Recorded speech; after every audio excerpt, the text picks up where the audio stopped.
this workout, let me tell you how I select my workouts. Number one, I'm severely injured. I hurt my lower back in my early 20s, and it was just a perfect storm of a bunch of crazy things that compiled. And really, the only thing keeping me moving is DDP yoga and doing mobility, getting in the sauna. I have a friend that just got me really into the cold plunge. He even gifted me one, so now I have to do it. This is a warm-up that I started with, and this is how I stay moving. And I'm still feeling pretty good today, so I got to give credit where credit's due. Quinton Torres, he's a friend of mine. We were MMA fighters back in the day, and now, please, he went a lot farther in the sense of fighting than I did. My gosh, he had some awesome knockouts that I can remember of, like flying knees. I mean, this guy is just unbelievable. He was always super talented as a fighter. But one thing that he excelled at the most was helping people. And he really got into the human body. And if you follow him on social media, I'll put a tag down in the description so you can check out his Instagram. He honestly, he's like one of the most like talented. I don't know if you call him a physical therapist, he's like a trainer. He's just an all-around great guy, but I'm telling you, his program works. He was the one that suggested the movements that I was doing on the ball here where I'm rocking my hip side to side, and he said that will relieve some pain because he helped another black belt in jiu-jitsu. So I'm hoping it pays off like he said, and so far so good.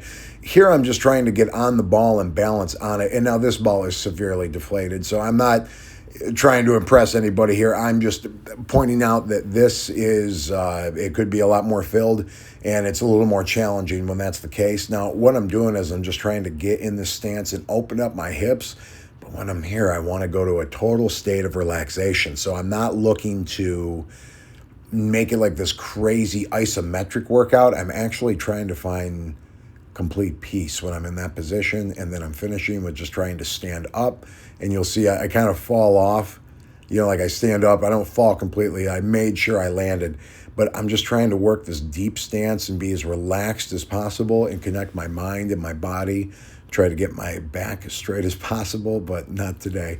So that was the warm-up, and just a few minutes on the ball like that will get it going. But the meat and potatoes, if you want to call it, of the workout. And again, I can see the flaws in my movement patterns here. I should have been posting videos like this for a very, very long time. And the reason I didn't, it was because I was being way too critical on myself, because I would see all my flaws and I'm like, well, if I can't do it perfect, well, you know what? It's got to go up there, because I am struggling with the sense of pain with my back, and it really has limited a lot of things, and I don't talk about it. I never really shared it with anybody, but I'm showing that you guys that are injured out there, you gotta stay moving. If you stay moving, they can't put dirt on you. So this was the workout, the CSW Combat Submission Wrestling Motion Master, and these are the star drills that are actually in the CSW system. I'll talk more about the hammers on the side in a minute here, but the workout from here is to think going from crossbody to Kesa and I'm really focusing on pulling my knee and my elbow together. So I'm creating this isometric tension, and I'm just focused on, like, I'm trying to, have you ever heard the song 38 Special, Hold On Loosely? If you grip too tightly, you're going to lose control, so hold on loosely, but don't let go. If you grip too tightly, you're going to lose control. That's what I'm focusing on here. So this is going to help my overall grappling, because now I'm actually focusing on, well, if this was a real person, I wouldn't be able to be relaxed, because they would be in the constant state of movement. And here's the thing, my body felt like glass when I started moving here. So I was severely in pain when I was doing this, but I start to loosen up because you get your breathing, and then all of a sudden you feel like your ribs and your core is opening up. Because if you look at just those little micro movements of my hips and my shoulders and my core, you loosen everything up. So that's why it's so important. And that's why Coach Paulson, my black belt, Eric Paulson, he still stays moving. Like, if you watch, he's very active. He's either in the weight room, he has that total body trainer. I don't know the specific name of the equipment, so I'm not going to try to quote it, but it was the total body workout that Chuck Norris did with like the pulley system. It's actually really awesome, and he can put you through a really good workout. And it's the same thing here. I watch how he does his workouts daily, I've always emulated that. I think that you should stay moving. And from here, I'm just trying to open my hips, but I'm still pinching. But I'm not trying to like exert every little fiber, but I'm staying active. So it's like that active breathing with grappling. Now, from here, I actually work the guard position a little bit. Now, I got to watch my lower back with the guard and all the hip flexion. But this is really good because now we can go from the guard up to the mount position. See, I'm posting out here. And I don't think I really focused on throwing too many strikes in the position. I made it more about the squeeze, and that's where I'm thinking about lifting the head, driving the hips. I'm pinching my knees. And honestly, in fighting, it's not always like smooth and perfect. You know, it's going to be kind of rough and isometric. And that's why like wrestlers do so well in the UFC. I'm a jiu-jitsu black belt. I'm wearing a gi. Literally, I have my gi pants on and the rest of my gi's over to the left. And I'm a black belt. I'm about to teach a jiu-jitsu class, but I'm saying the principles of wrestling, of that high intensity, it matters. But look, we're still working the guard. So this wouldn't really be a good angle to practice at just because of where the knee placement was for the scissor sweep. It wouldn't be that relevant. That's just kind of where the dummy fell, and I had to readjust it to thinking of the butterfly guard. And then I'm thinking, where would my underhooks be? Where would the overhooks be? Where does my foot placement need to be? And I did like a cross foot here. And I try like the idea of like you'd be sweeping one of the quads over. That was what I did, just checking the camera so I don't hit the damn thing. But I really like the Motion Master because, like I said, I set the clock for, I'm pretty sure it was 5-minute rounds because I had 15 minutes. But I'm like, well, if I just do 10 minutes nonstop, that'll be good. And I put on some good music and I got to work.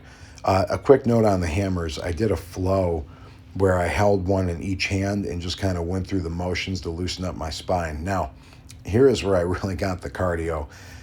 This was awesome. I did standing strikes, and I'm not worried about going as crazy. What I'm focused on is going as perfect as possible. So I don't want to hurt my hand. I have to remember I have a big puffy glove on, and I have to remember that things can be in the way. So you have to be very, very particular with your shot. You don't just want to throw it to throw it. When you do, I picture my hand as like a rock and I'm just smashing something open, but the glove can give you false confidence. So I also will do this with either just a hand wrap, and you'll actually hit a lot lighter. And you hear of that in the bare knuckle boxing, that there's actually, they can't throw as hard because they can knock their hands, they can break their hands a little bit easier. I don't know if that's this modern theory. We'll have to get a word on Josh Burns about that. I bet that would be a really good topic of conversation to get his perception. If you don't know who I'm talking about, look up Josh the Hammer Burns. Another guy that's a very good MMA fighter as well as a bare knuckle boxer. Here we're looking at throwing the actual knees from simulation of being on the ground. There is a guy I trained with, Maverick Steve. My gosh, he was at the MMA gym, and he was always showing us where you can sneak those knees in on the ground. He was just absolutely nasty, and he had some of the craziest little tricks. And I will say, I still credit the lessons that I learned from him as a young man about fighting, and I kept it in my arsenal. But that's what's really cool from here in the Motion Master is it has those like nubs for the shoulders. So when you're working that case position, you actually feel like you're like, that's what you're going to be grabbing. That's the representation of the shoulder or the elbow. I really like this bag, guys. And again, I'm not getting paid, for endorsing it. I'm just telling you, I've used one for years, and I'm telling you, they're probably one of the top tools that I've ever used. And just for this workout, I'm doing 5 minutes, or I'll go to the length of a song, and I'll do each position and find the strike that would be the most relevant, that I'm keeping my chest to it, in a proper hip activity, but where the strike would actually matter. Now, why I do these workouts was, I'll never forget it. I was training, I'm not going to use the name, I was training this individual that always admitted that he could really dish out an ass whooping if he had to. And I'll never forget, we were working out one day, and he was a friend of my father's, and the guy was, from what I knew, he was a pretty badass guy, and he was not afraid to handle his business. But what was interesting, though, is when we did this drill of just hitting the bag, dude, he like gassed out in like 15 seconds. Like, he couldn't generate any power. So it's like I'm trying to hit as hard as I can here, and it just like may not look like I have that much power on it. Yeah, I'm pinching my knees. I'm driving my hips forward. Now right here, this is the most lethal one. You lock your feet under the mount, and if you have the ability in your core, this is why I try to do this to strengthen my back. I'm flexed forward, and you'll see I'll try to like balance and hold myself forward.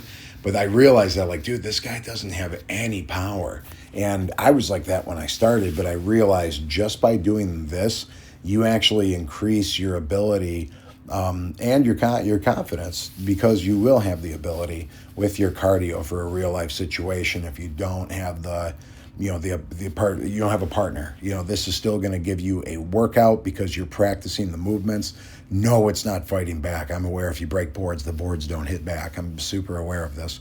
This is just a supplement to your training, and it's really, really fun. I put on a good song, and I was listening to some New Breed and Jesse Howard, Welcome to My House. And I'm just picturing right here, I'm protecting my family right here. I got to fight for this knife or this gun, or I'm fighting for my life right now. I'm pulling as tight as I can, and I'm exhaling, and then I'm ripping side to side, and switch my grip and work a different angle from here. And I'm pulling. This is also the representation of you got that gi and you're trying to finish that choke, and now you're fighting those hands to get in there. So I'm prying into my hip, and it's just total body isometric. Like I'm flexing my toes, I'm gritting my teeth, and I am just flexing. I am using maximum effort here, and my heart is pounding out of my fucking chest. Like I'm trying to make myself tired. This is the best therapy in the world. Woo. Whoo, there is nothing that gives you clarity like a good workout. And I don't do this all the time, but man, it is good to sweat. It is good to move. It is good to stay mobile. It is good to stay flexible. And it's good to still use your imagination and do things that are going to keep you relevant for everyday life. It's good to welcoming the class as they come in, and they said, "What did that bag do to you?" And I said, "Well, actually, I can give you a little demonstration of why I do the workout here." I said, number one, it's the mindset. I am trying to pulverize the thing, but I want to do it intelligently because we're here for the cardio workout. We're not here to go ballistic and give ourselves a panic attack. So I explain how I'm using the isometric power of like trying to pinch the entire time, and that's what makes it so exhausting. So even when you're going over, you're just pressing and pulling, and I'm using every little fiber. Now I'm pinching my knees together. I'm squeezing my glutes, my lats, my core. And now I'm thinking about shot placement. Can I fire it down? Can I fake it? Can I sneak one here? And I don't want to hit it too hard where I skim my hand up on the bag or hurt my hand. But that was my workout. Hope you enjoyed it.